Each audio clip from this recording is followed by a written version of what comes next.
This is Speaking of Shakespeare, conversations about things Shakespearean.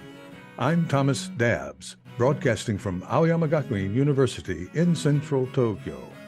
If you are joining us on YouTube, you should know that this program is also available on your favorite podcast platform. This talk is with Emma Smith, Professor of Shakespeare Studies, Hertford College, University of Oxford. This year, the year 2023, marks the 400th anniversary of the First Folio of Shakespeare's works.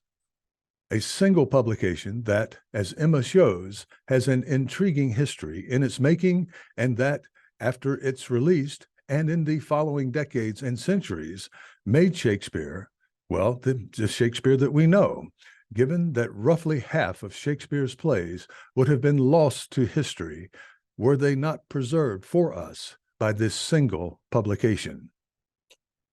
We will be taking a look at two of Emma's books on the First Folio, both re-released with new material. The first is The Making of Shakespeare's First Folio, issued by the Bodleian Library. The second is Shakespeare's First Folio, 4 Centuries of an Iconic Book. This series is funded with support from the Aoyama Gakuin University Institute of the Humanities, and also with a generous grant from the Japan Society for the Promotion of Science. Emma, thank you so much for coming back, and thank you for getting up early here. It's such a pleasure. It's a great pleasure to see you, Tom. Well, I've gone through, we have 2 books that we're going to cover today, and both are reprints and both have new information. And we're going to start with your book that originally came out from the Bodleian Library, and it's entitled The Making of Shakespeare's First Folio. And this is a reprint, and you're going to tell us a bit about it. And it's just out 2003 with a lot of new information. And also reprinted this year, because this is the anniversary of the First Folio here in 2023, is Shakespeare's First Folio, 4 Centuries of an Iconic Book. Now, you start out with the actual publication of the First Folio, and then the second book goes into a biography, as you call it, a biography of the First Folio. And I wanted to say before I hand this over to you that I just absolutely love your writing. I know the kinds of weeds that you have to get into, the enormous amount of detail, and no 2 things are in the same place. And it just reminds me of an old adage, maybe tired or whatnot, of the trapeze artist who talked about how you have to do this difficult work to get to a certain level. And then after that, you have to make it look easy. And you make it look easy. And I admire that so much in your writing. And this is such joyful reading. And I usually don't hawk books on this series, but this is such joyful reading. It's full of information, but it's also full of anecdotes. You bring characters to life in this, in both of these books. And I wanted you to maybe begin by telling us what drew you to the First Folio. You've been working on this for years.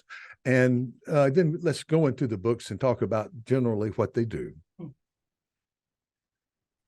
Well, that's so kind of you. I think what drew me to the First Folio was, in a way, for someone like me who's really interested in the reception of Shakespeare over that long and ongoing period, the First Folio is the sort of handover moment, in a way. It's posthumously published. It's the point where John Hemmings and Henry Condell, who were Shakespeare's fellow actors, hand over this work explicitly to us as readers. They address it to the great variety of readers. It's a kind of moment of transfer from being the property of the King's men, or maybe of Shakespeare himself in some conceptual way, if not in a natural way, to being somehow our property. So it feels the most important moment in Shakespeare's history, and a great place to start the sort of everything that comes next. And I suppose that's what maybe differentiates some of the work I've tried to do from other work in this area, that I don't think that the First Folio is the monument, really, or the fixed point, or the original we must all go back to. I think this is the permission to do all the stuff we want to do. And so thinking about how that came about and what we have done with it, how we've taken that permission, which is in some ways the permission we've taken with Shakespeare's works generally, but as I discovered, it's often been more explicitly with that book itself. The book has been more than a symbol of Shakespeare. It's been actually the physical or the literal vehicle by which we've taken Shakespeare to the colonies or back into the theatre, or we've argued about whether Shakespeare really wrote Shakespeare and all those things. So the First Folio for me is a kind of, a wonderful permissive moment in Shakespeare's histories. Yeah. Yeah. I love how it begins. Now we're here with the Shakespeare's First Folio, and you begin with Sir Edward Deering going shopping. And this is something that you do. You put us in that time. And of course, you have to pore over this long journal with entry, the personal accounting entry, which can't be that exciting reading. And then you draw out what to me becomes a portraiture of a courtier, an aspiring young man who did rise, and how this ambulatory experience of going through London, the pedestrian experience of a guy simply going shopping, picking up something like we might if we're going shopping in a store, not knowing that this is going to become an extraordinarily valuable item. And you do this throughout. Yeah. I mean, Edward Deering is the first person we know to buy the Shakespeare First Folio in December 1623. And he's also someone who has, as you say, he goes on to be rather a significant cleric and sort of participant in the Civil War, discourse around the Civil War. But at this point, he's a young man trying to make connections, to do networking and be fashionable in London. And the evidence we have for this part of his life, I love, is, as you say, his account book only. That's all we know about him. So it's as if we were, our biography was being written, by our credit card statements, and you just think, my God, all this woman does is go shopping. And this feels slightly true about Edward Deering. All he does is buy things, and he buys lots of clothes and a sort of outfit for aspiring young man of his sort of very, very expensive, and they help us sort of situate the cost of the First Folio, which is much more modest than some of these other expenditure. But he buys small things. He buys marmalade and pays for his horse's feed, and pays for boat trips across the Thames, and all of those kinds of things. So he buys Johnson's works, actually Ben Jonson's works and Shakespeare's in the same trip to London. And I love that moment. I tried to think about what was London like, how were people feeling after the end of the Spanish match, the idea that Charles would marry, Prince Charles would marry the Infanta, and this has been a great sort of diplomatic and national cause of concern. And I was able to look up some of the information we've got about the weather. It had been very, very wet. It was very muddy. London was very muddy. All those kinds of things. And I thought that attempt to particularize a book that has become so much a kind of treasure or a monument is one way to sort of look at it anew. Well, I know that you have done other work in the publishing industry and with other playwrights and also other writers, and gauged the popularity. And of course, the popularity is a complex term, how we talk about it. But in talking about it, what it does is it leads us, as you say in the book, to Paul's Cross Churchyard, to the bookstores there, and in particular the Black Bear for the folio, the White Greyhound, another famous place, but just this line of bookshops that people would shop. That's where you went. That's the central area. I think nothing rivals it in London, and also that's where you went to buy the books that plays were based upon for years, even before Shakespeare's time. So there's this long developing area of a kind of relationship between print and the theater. And play texts were not that highly valued necessarily. They're in the cheaper quarto form usually. And then we have these two big folio editions, which are, even if it was a cheaper edition, a cheaper type of folio edition, they're very expensive to produce, and they're big books. And we have Johnson 1616 and then Shakespeare 1623, and it shows this rise, doesn't it, of the value of what people may have thought were just throwaway quartos. I think that's right. I mean, we're seeing maybe two things. One is a development, publishers coming to understand, stationers coming to understand what do people want to see in a playbook? What makes a playbook an attractive thing to buy?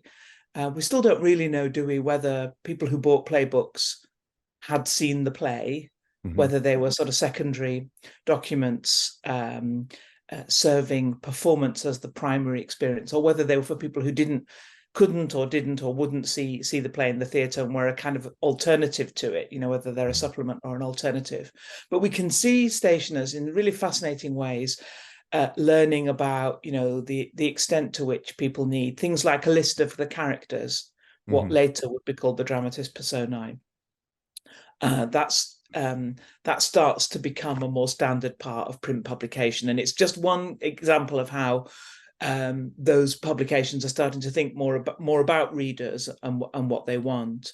But you're right that these two big folio texts, Ben Jonson's in 1616, which includes masques and poems as well as plays, of course, and Shakespeare's in 1623, they are quite a substantial intervention into that market, into, as you say, suggesting that plays are important, that they need to be in a format that will last, which is slightly contrary to the more ephemeral feeling that we've had about performance, and perhaps in some ways that we as Shakespeareans are still sort of maybe a bit ambivalent about, that Shakespeare is something to be studied and read and thought about seriously, and you sit at your desk and do it, rather than either you go to the theatre or you have this, slightly more casual relation with a smaller pamphlet style text.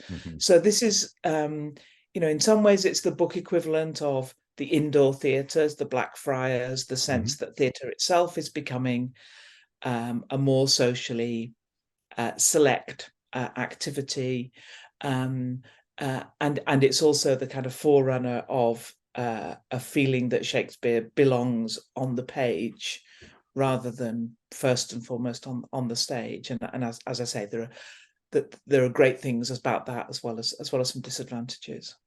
Yeah, I think you've made this point, but it's in my imagination. I don't want to speculate too much, but I think maybe it seems humanly possible that one of the things that drove the sales of plays early on, of course, you have dramatic poetry, and the average mortal is not going to process, particularly when you get into some of this naughty Shakespearean verse. Johnson, my goodness, the referential nature of his verse to the city, to a lot of inside jokes sometimes, and all of that, it would have been hard to process. And it seems that one of the drivers of sales would be just people who say, okay, I want to get this full speech because I heard some really good stuff here, and I just want to see what the whole thing is all about. Yeah, that's a really interesting sort of new take, isn't it? More modern take on the relationship of print to performance, that maybe both playwrights in some cases, the argument would be including Shakespeare, and play readers are interested in the slightly different form a play can take when you've got all the time you need to go back and dwell on a speech, or work it out, or enjoy its intricacies or something. So that this is just as maybe the stationers have got some technical parts of the play that are directed towards readers, maybe there's a fundamental way that authors and readers both want the experience of reading to allow for more, a different kind of appreciation of the plays. Yeah, I think that's really a really interesting kind of recent revisiting of that old question of whether Shakespeare wanted his plays to be printed. Right, right. Well, if we go into the book a bit, you look into the structure. You treat it as a book at first. What is this book? And remind us, of course, that you would buy the leaves, but you would bind the book sometimes, well, in the Black Bear in the same shop, but it was a separate deal. It wouldn't be like now where this is for my students, where you would buy a book and it's already bound. So we start with that kind of consideration, and then look into the paratextual work. How is it arranged? The table of contents, the style of print, how things are put together. All of these things that you, in I think some very remarkable ways, tie to interpretation. When we do get to the text, all of these things have influence on the text, and also influence what has been the long reception of this text, its durability of this. I'm sorry, this edition. This durability. Yeah, absolutely. No, there's been all kinds of really interesting. There's all kinds of interesting stuff to say about the prefatory material, all the material before we get to The Tempest, which is the first play, as we know, in the First Folio.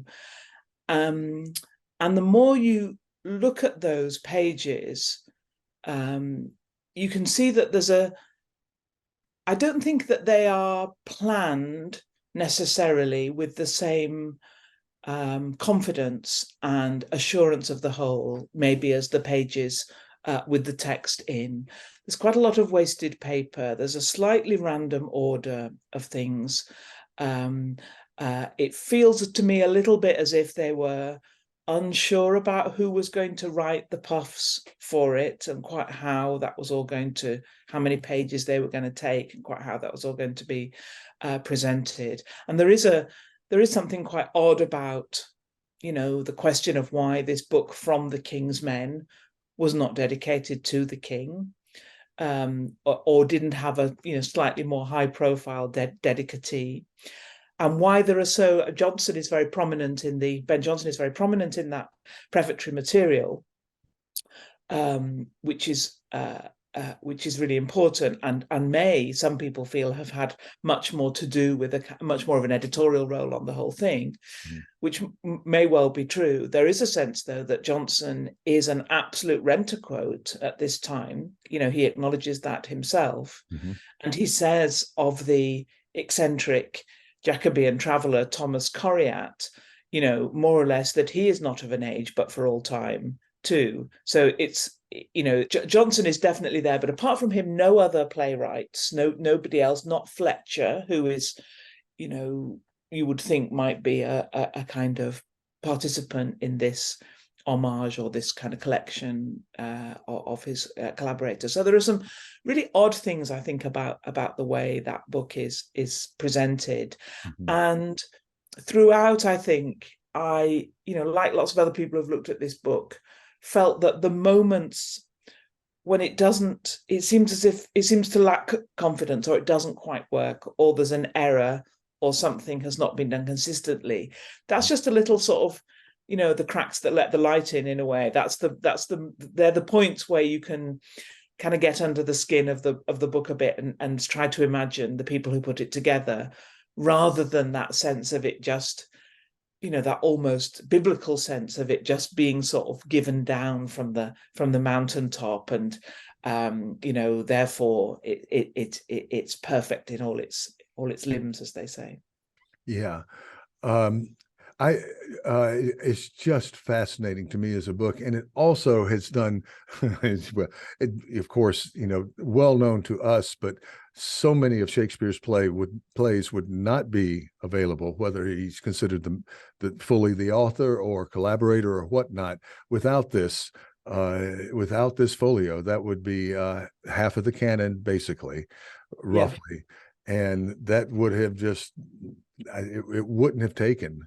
No, that's right. You're absolutely right. I mean, we wouldn't all be teaching, the Shakespeare that we teach. I don't think Shakespeare would be a global phenomenon Yeah. based on the scattered quarto editions that were in print, up to 1622. It's Yeah. interesting. We'd also have a Shakespeare who looked more prominently a playwright about English history. Those are plays which are very prominent in the quarto marketplace. A little bit less on comedy and less again on tragedy. So just the shape of what we thought of Shakespeare would have changed. And I think that focus on history would have combined with the kind of contingency in a way of this First Folio book at different points in time to mean that Shakespeare seemed a more parochially English writer. Mm-hmm. Mm-hmm. Than of course the reputation and the reach that his works have in translation and in adaptation, as well as in their first forms have. And it's been a great thing for the careers of many scholars Well, to quite absolutely. be able to compare. I mean, there's a whole industry of editors who have that folio text. Well, sometimes you just have the folio text, but when you have prior text, famously Hamlet and Romeo and Juliet, then there becomes this endless and the enduring questions of editorial intervention and Yeah, choice. And fascinating to me, heated very often. yeah, Which one is the most authoritative? Is there a bad quarto, or is there yeah, such thing as a bad quarto? yeah, All of this stuff for, well, nerds like us, yeah, it's just absolutely. absolutely fascinating because it goes into it goes into deeply philosophical ideas and thoughts on how to do a lot of things. It absolutely does, and lots of our editorial practice took its cue from John Hemmings and Henry Condell, who say in the preface, some of these plays have been available already, but you've been abused with stolen and surreptitious copies, Mm-hmm. and now here they are, perfect in their absolute in their numbers, perfect as he conceived them. And I suppose part of what's interesting to look at those paratexts more widely rather than just extract that quotation is to see whether we think rhetorically Hemmings and Condell are reliable witnesses of about textual transmission, or whether they have other axes to grind, other aims here. And what's really clear about that epistle is that their aim is to get people to buy. And they are saying to people, which is absolutely true, the flip side of saying we would have lost 18 plays if we didn't have the First Folio is that if you were a keen play buyer, like Edward Deering, you might well own 18 of these plays already. Mm-hmm. And we all know as consumers, there is something quite annoying about having to pay for a whole lot of stuff, much of which we already have, in order to get, another part that we don't have. And I think part of what Hemmings and Condell are saying is, even if you've already got them, these ones are better, so it's worth buying. I mean, it's interesting that the folio of Francis Boakes, called the Beaumont and Fletcher folio of 1647, that has an explicit preface saying none of these plays has ever been printed before. And that seems maybe a kind of, another element in this in this line of how we interpret. I fully see that, and another thing that I just wanted to mention briefly, you bring this in, and we're sort of segueing a bit away from the making of the First Folio into your biography, But when you do these comparative studies of folio version versus earlier version and so forth, there are textual variants abundantly in there. But another thing that I have seen more lately, in the past 10, 15 years, is that there's, with Hamlet, with Romeo and Juliet, the years that separate the quarto version and the folio version, there might be a joke that was funny in 1601 that no one would get in 1623, just in our own time. I see how jokes and references to popular culture age out so quickly. Yeah, So, that's right. That's a really yeah, interesting thing, isn't it? If you look back over your lectures and think, here's my lecture, and yeah, my goodness, why was I sort of talking about that? That was where it was going to land, yeah, in 2019 or whatever. It's not going to do that now. Yeah, I think that's absolutely true. And I think we are more and more thinking, so the energy of of textual debates has been in these quarto folio variants, as you say, and different ways of conceptualizing those differences and therefore what the editorial practice based on them should be. I think there's now quite a lot of interest in folio only texts, mm-hmm, and the extent to which we think they preserve, if we think of a play like Twelfth Night, we know that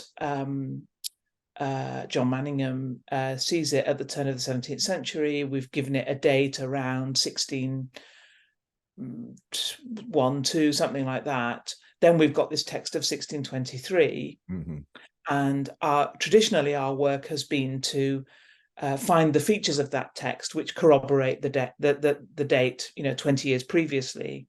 But it's much more likely that Twelfth Night, to some extent or another, represents that slightly new joked version of a play that's been in the repertory for 20 years, perhaps since its first performance.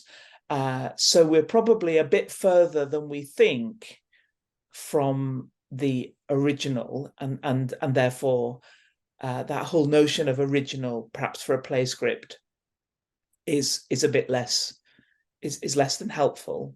If we think that play, as soon as you start to talk about these works as scripts, yeah, something sort of shifts in your brain, doesn't it? And of course, then they become malleable, they become provisional, they're in motion, they're always being sort of slightly changed according to who picks them up and in what context. yeah, And that too is quite a liberating way to think about these textual questions. We're not trying to settle one single text, yeah, because that's not true to the life of a play.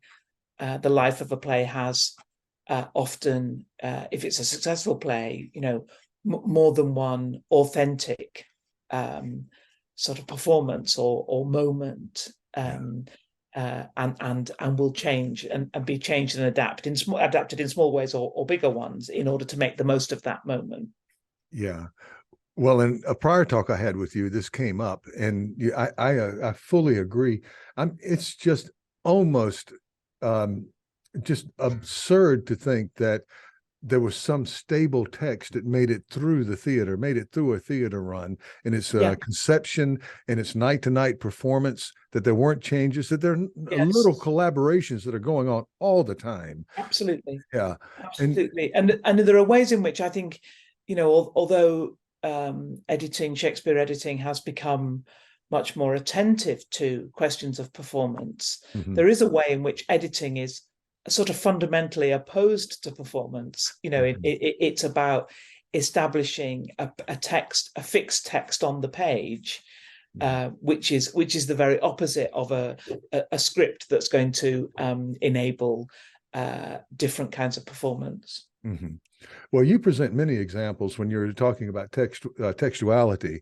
And one example that I have that I think kind of illustrates, and you may have put it in and I've forgotten, but I think that illustrates this point, is Midsummer Night's Dream, where the Philostrate, I tend to say Philostrate. I don't know, maybe it's been in Japan too long, but Philostrate is portrayed in the earlier quarto version as the master of revels. It's very clear.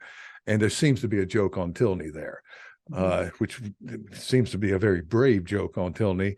And he's out for Aegeus takes over at the end in the Folio 23, and in those 20 years, Tilney was out by then. So any bit of getting tickled about seeing Tilney mess up into play selection or put forward the wrong play, anything that may have referenced the Office of the Rebels would have been long gone by the next version. So it makes sense just to not have that. And I think there are probably hundreds of examples that could be forwarded there. Well, let's. Yeah, and that gives us a Shakespeare as well. It sort of, incidentally, that gives us a Shakespeare whose plays have more topical references. And sometimes we have tended to suggest that other playwrights are topical, and that there's something about Shakespeare that rises above that, even at the time, and that's the quality which has made his writings last so long. But giving back a Shakespeare who is more topical and more part of the world in which he's writing, I think also is refreshing. Yeah, well, you point out that sometimes it's just a matter of censorship, and you have to be careful in this world, in the Shakespeare, the living Shakespeare world, and the living Johnson world. You don't make a joke about the Scots as Johnson did, right? And that all changes by the Folio. But during the time they were writing, there had, and it might not have been their authorial intention. It might be the censor, just black line. Yeah. Or the internalized kind of self-censorship. Yes. One really small example is when Nerissa in The Merchant of Venice is talking to Portia about all her suitors. And she says something about the Scottish lord. She's not even been particularly rude about the Scottish lord. I mean, she's been quite sort of cheerfully rude about all the suitors are hopeless in this little sort of playful speech. But by the Folio, that's been taken out, and it just says other. And so that seems, it's hard for me to think that would necessarily be the censor striking it through. That feels like a moment of quite wary self-censorship in the theatre company that says, actually, maybe it's not worth it. It's not that good a joke, so let's just steer away from it. Yeah, we're going to have to go to jail. Yeah, that's right. It's not worth it. Easier enough just to leave it. Well, there's a lot of that now. It's very topical now about and among comedians when they're podcasting and whatnot. The sensitivity and having they used to be able to test out jokes kind of privately, but in larger rooms. But now that everybody has cameras, now that everything's all up on the internet before. Right. There isn't. That's not there. Yeah, that's interesting. Yes, I like the idea. You've just given me the thought that maybe the plays needed a kind of Scottish sensitivity reader to make sure that they were. No, that's nice.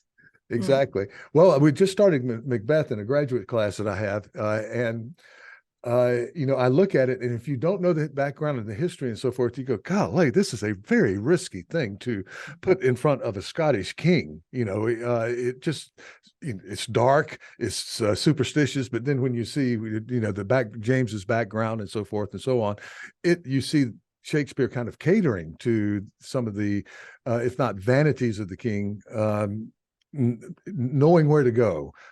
It's a tightrope, though, isn't it? Because they've just had the tragedy of Gowrie, which has obviously gone wrong in some way or another, and as a result is lost to us. So you would, as you say, it's quite a brave thing to go back into that Scottish history moment rather than to sort of steer clear. It's a difficult one to get right, because as you say, there are elements of Macbeth which speak to James's interest in witchcraft and notions of kingship and so on. But there's also all that stuff that makes Scotland just seem hellish, doesn't it? And, awful. You're going to need the English to put things right. You're going to need an army from the English court to get things right, which is a kind of fantasy, of course. Rather than the English going into Scotland, which they'd been trying to do all through the 16th century. In fact, it's the Scots who come into England. That's what happens at the end of Elizabeth's reign. But Yeah. Oh, just fascinating stuff. Well, the first folio, and just correct me if I'm wrong, I think 10 years later, there was a second folio. And That's then right, there 1632. wasn't a third folio until the Restoration, until Charles came in, which, of course, is the Civil War, which would have held a lot up, but it's quite a long period of time. And I'm sort of moving into the biography Mm, part. yeah. And it seems to me that the chances of, after the second printing, the chances of the folio kind of falling into obscurity were fairly high during the following period. Yeah, I think that's right. It's a really interesting sort of sliding doors, kind of counterfactual in a way about the history of Shakespeare. Excuse me, the history of Shakespeare, which looks from with hindsight as if it was always going to be this way, and that the First Folio stands at the beginning of this, handing on uh, the baton to this long series of relay runners, coming up into the 21st century. But there are lots of moments where that baton could be dropped. I think that's absolutely right. And you're right to think that there's sort of 30 years when there isn't a new edition, but equally when there's no for much of that time, the public theatres are closed. Yeah.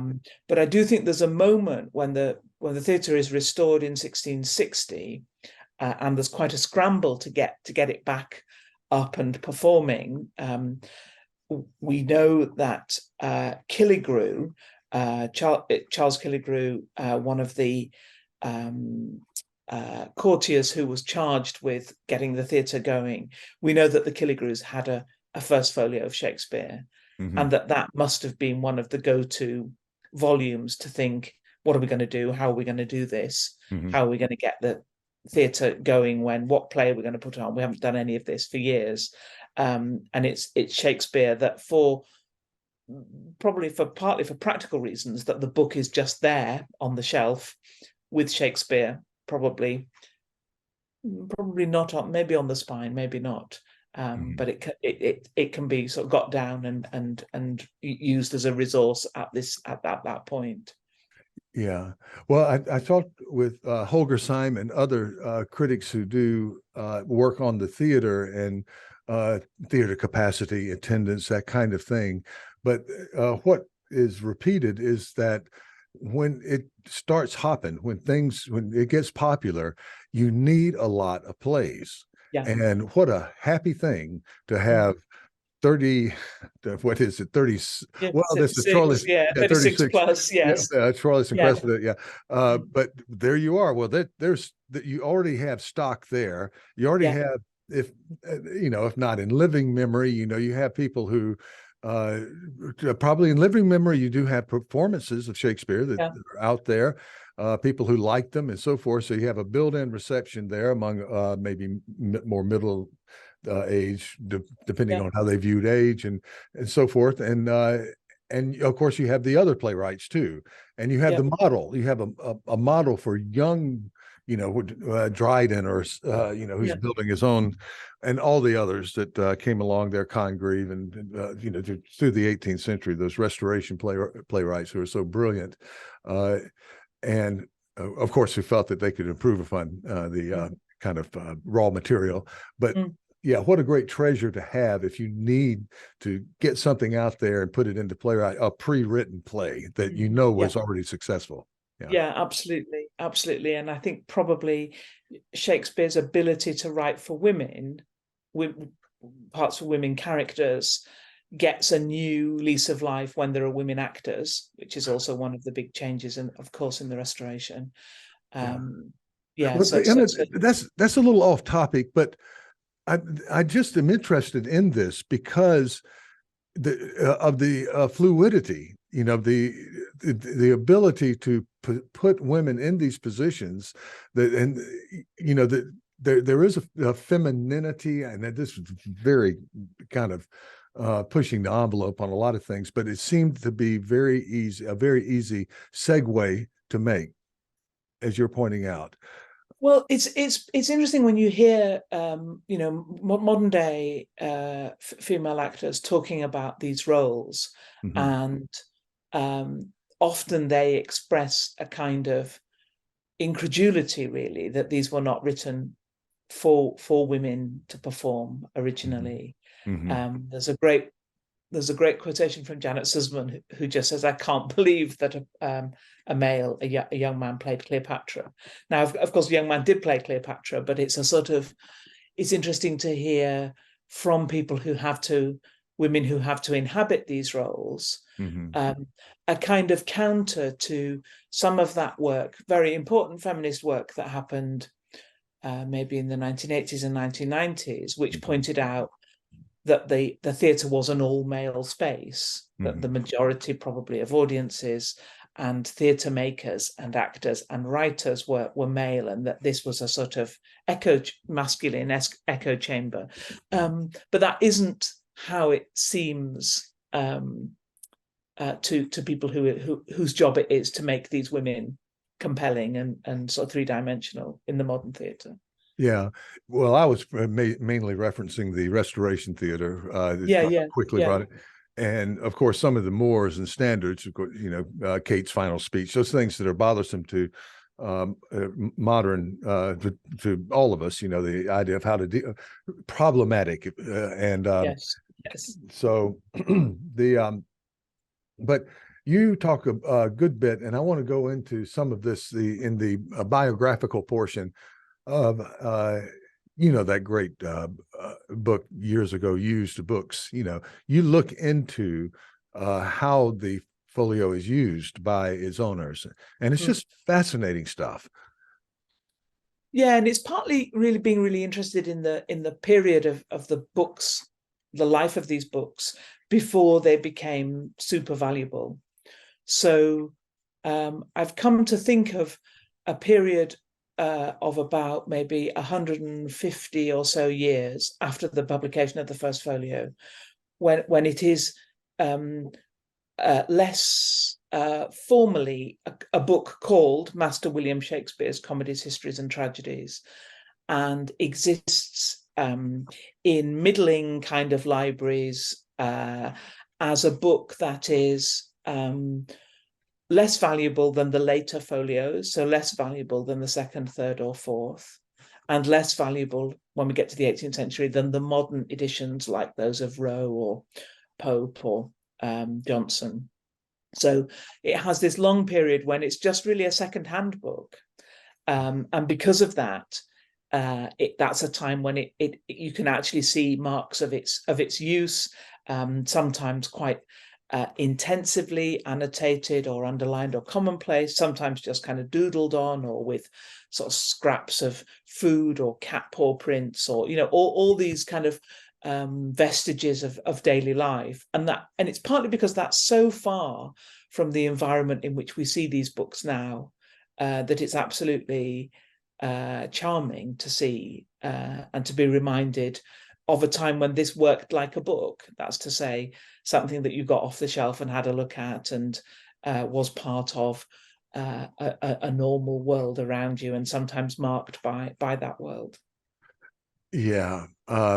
The And I love, idea, that term used books that, Carlo Mazzio and Bill Sherman and lots of book historians have given us as an alternate, as a point about saying there's lots more you can do with books than read them. I Mhm. mean, these are used books in really, lovely, lovely ways.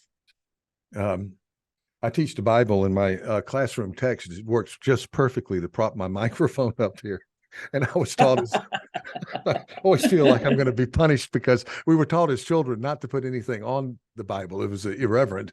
But this is a text version. It's not one of those Sunday school versions. So I feel pretty comfortable, Yes. but it's perfect for me. But anyway, I'm using it that way right now. I'll Yeah. later use it to teach class, Yep. but it's that kind of thing. And the idea of a first folio sitting in somebody's on the coffee table, end table, Yes. and there where you could spill a glass of wine or coffee or Yeah, whatnot. exactly. I Uh, mean, there's a wonderful copy in the Folger Library where Elizabeth Oakle, who is a child perhaps of about 8 or 9 years old, has done an amazing drawing on the page, which has the names of the actors in the Chamberlain's Men and the King's Men, with a lovely sort of Queen Anne house and a chimney with smoke coming out and windows, and showing that children's drawings have not really changed over sort of 300 years, but also seeming to suggest, either she was allowed to do this to keep her quiet, lying on the floor in the library, or the book was just around and it was, easy for her to find. But whichever it is, it makes it clear this was not probably not an absolutely prized possession kept away from everybody else in the house. Yeah, that's so interesting. Well, I wanted also to spend just a little bit of time talking about your you've taken some journeys, but the one here that's fascinating to me, the one to Scotland, to a place that where someone says we have a First Folio, and you're thinking, I just love it. I love your attitude toward this. I have to go, but I'm pretty sure I'm going to have to disappoint a lot of people, and it's going to be a diversion from what I'm doing. But that narrative, we're going back now to the first book. But no, I mean, it's a really good sign of how how wrong your assumptions can be, and also that this is a book that has had huge amount of work done on it for. It's been very valuable for the last 250 years. For the last 130 years, we've been studying it quite intensively. We've got lists of where these books are and what they look like. Most recently, the brilliant catalogue by Eric Rasmussen and Anthony James West. So it seemed very, very unlikely that this would be an unknown copy of the First Folio. But yeah, I was persuaded to go up to Mount Stuart House, which has been the house of the Marquesses of Bute, who made a lot of money in building Cardiff docks in South Wales. In their very splendid library, looked at a copy that is a very interesting 18th century copy. It's split. It's the only one I'm aware of that is from that time, split into 3 volumes, so split into comedies, histories, and tragedies. That seems a way of making it a bit more like one of the 18th century editions and a little bit more portable, a little bit more manageable as an object. So instead of being 900 pages long, it's sort of 300 pages. So these much slimmer volumes, and with an inscription at the beginning from Isaac Reed, who is a sort of marginal 18th century man of letters, saying he had it from a man called John Henderson, who is very big in the trade of what's called sophistication or vampment. That's to say, making up complete copies or good, clean copies by breaking up dirty ones or washing them. So Henderson has got a good business in producing nice folios, mash-up folios, and here's one that had belonged to Isaac Reed. So yeah, I was completely wrong. But you knew when you saw the paper that something was going on here, that it was not a 19th century cheaper paper version. And that interested me. I missed the class in graduate school on the history of paper. And so it seems to me that you've had to, in all of the kinds of research that you've had to do, literary research, historical research, looking into all kinds of things, geographical elements of all of this, that also you've had to develop some expertise on things like paper and print and ink and those types of things, which are in themselves very fascinating. Yeah, I'm not an absolute technical expert on this, but I knew that. So the paper that the folio is printed on is linen paper, linen rag paper, and that does feel very different, feels and smells and looks very different from 19th century wood pulp paper, and that's not a difficult. If you've got them both in front of you, you would be able to see that difference quite readily. But when I had so my instinct was. More than my instinct, I was pretty convinced that this book, or this 3-volume book, was a genuine First Folio, but I knew that I would have to do a proper detailed check of that I would Yeah. have to check Yeah. every page, every variant. I Yeah. would have to look at watermarks. I would have to look at all kinds of things that I sort of knew about at secondhand. I'd read about other people doing that, but I'd never before looked at a First Folio which hadn't already been corroborated Mm-hmm. as a First Folio. So I had a great opportunity to learn that stuff and to learn to do it and to sort of underpin that instinct that this was genuine with the detailed work that proves it. Yeah, so that was, Yeah. I mean, it was a great thing, an amazing opportunity to have to learn to do that. So Yeah. Yeah. Well, we're working on digitizing some of our rare Bibles in our collection in our school, and the things you learn. But of course, for my students and others who are not into this quite as much, of course, the binding is a separate thing, and so many are rebound. So you have yeah, you have 18th century binding on a 16th century or 17th century yeah, print paper, and then you can have a division and a very well done division of the entire First Folio in 3 volumes, yeah, right? So, as in your case, so there are lots of varieties. I think yes, the Folger has 86 or 89, I can't remember, but a lot, and it's not all. They're different. They're very different. yeah, absolutely, Yeah, absolutely, and that's partly because bindings don't last as long as books. yeah. So they last less long than paper, and they need to be renewed. And also that people, when they, bindings were originally, the way that owners made their copies fit into their own library and made them bespoke to them. And so when people bought them from previous owners, they often wanted to rebind them in Mm-hmm. their own style or in their own color. Yeah, so we've got very few First Folios in early bindings, in 17th century bindings, maybe maybe only 5 or 6. The majority are in 18th century bindings, usually in pretty good condition, or later. Mm-hmm. Yeah. Um, Extraordinarily interesting to me in the way that I think you've probably seen a history of what we would consider to be great abuse of some of these folios, where pages have maybe been cut out. Somebody might have wanted to, I don't know, to do various and sundry things with it. Just, blithely, I'm just completely unaware of where this is going, and that you run across any truly egregious examples of a First Folio that was actually destroyed sort of haphazardly by an owner somewhere along the So way. certainly we know that there are lots and lots of folios that have been sort of chopped up and pages inserted to make repairs and all that kind of thing. So there hasn't been it's only relatively recent that our sense that these books should be kept intact somehow. That's a relatively recent part of its history. Mm-hmm. And that prior history where people were more interested in tidying up or cleaning or vamping in different ways. That's quite an interesting history. I don't feel offended by that. There are a couple of examples. There are sometimes, one of the things I enjoyed looking at was what people have done when text is missing.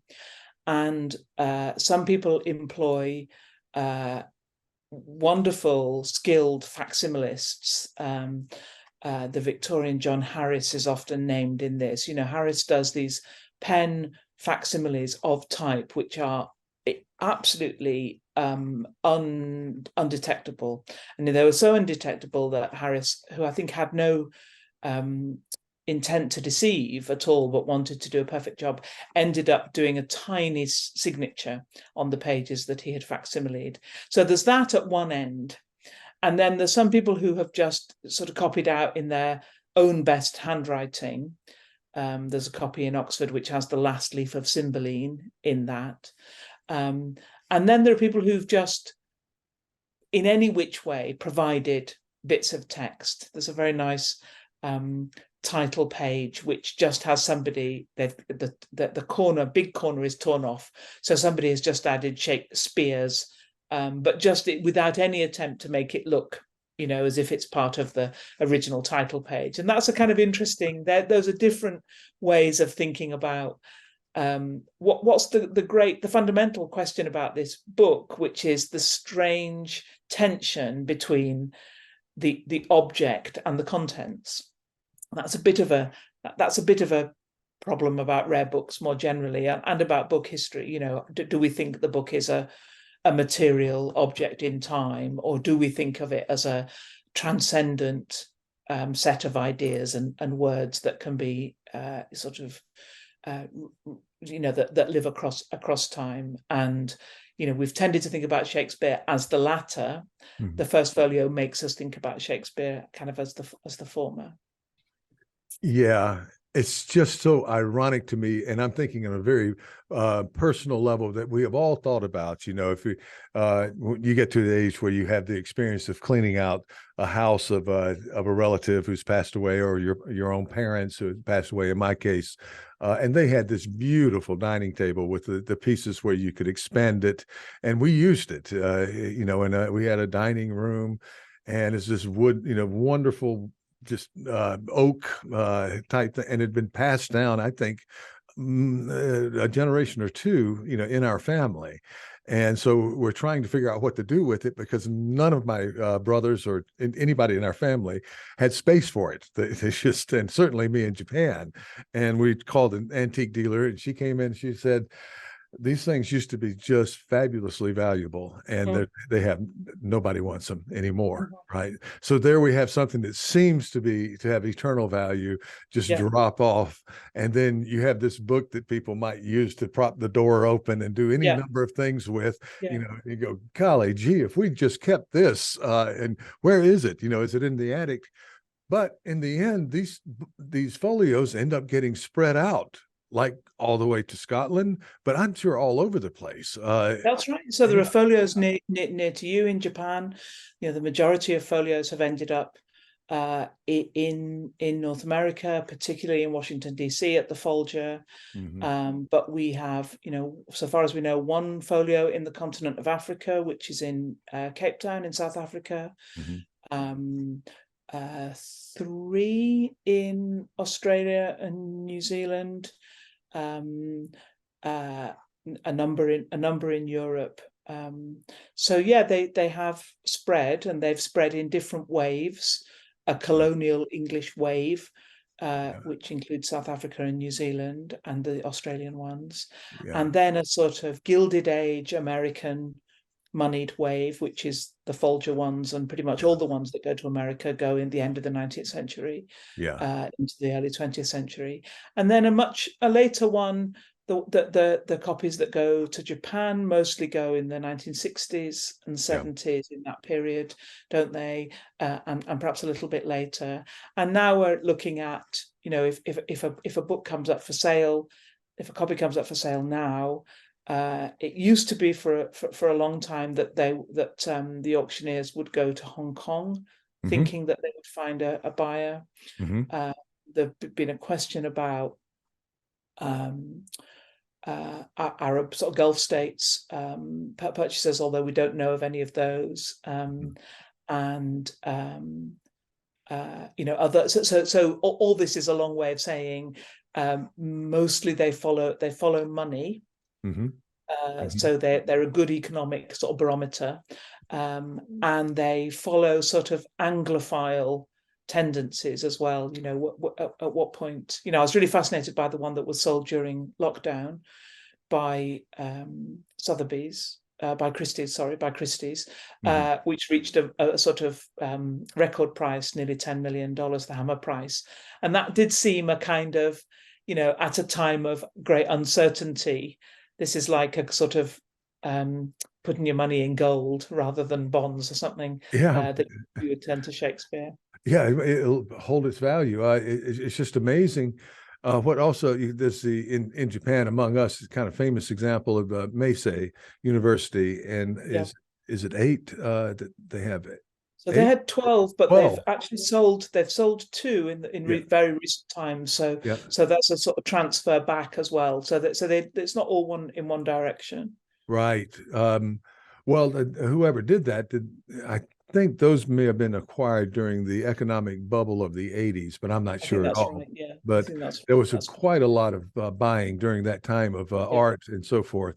Yeah. And if they did it then, it was probably a very good investment, because I'm sure they didn't buy individual editions for $10 million. You know, they're different that's true. quality. Yeah. I'm sure that's true. There was an appreciation during that time. Most definitely. Most Yeah. definitely. And who would have, who makes if you make the argument to, on that level, you'd have to probably get a board of trustees, what's called the Regi in Japan. You'd have to have pretty high level green light, and probably the green light's coming from somebody in business who may be completely affable to humanities and all of that stuff, but we're spending this much on Shakespeare. It seems a little. And now you come back and go, maybe one of the best business decisions made in various places were these folios. But I just, well, I don't know. Who would have thought that these things would have skyrocketed in value in this Who would way? have thought it? I mean, it's an amazing story. Emma, thank you so much. And this is you're returning to our program. You're one of the most popular speakers out there, speaking of popularity. And I was so happy when you agreed to come on. And all of the, my colleagues in Japan and the international audience and so forth are just going to be delighted to hear this stuff and to look into 2 books with new material and giving you an enormous amount of understanding of the printing and the history of this, perhaps one of maybe the most influential text produced in English language history. So thank you so much. Thanks so much, Tom. Yeah. Thank you.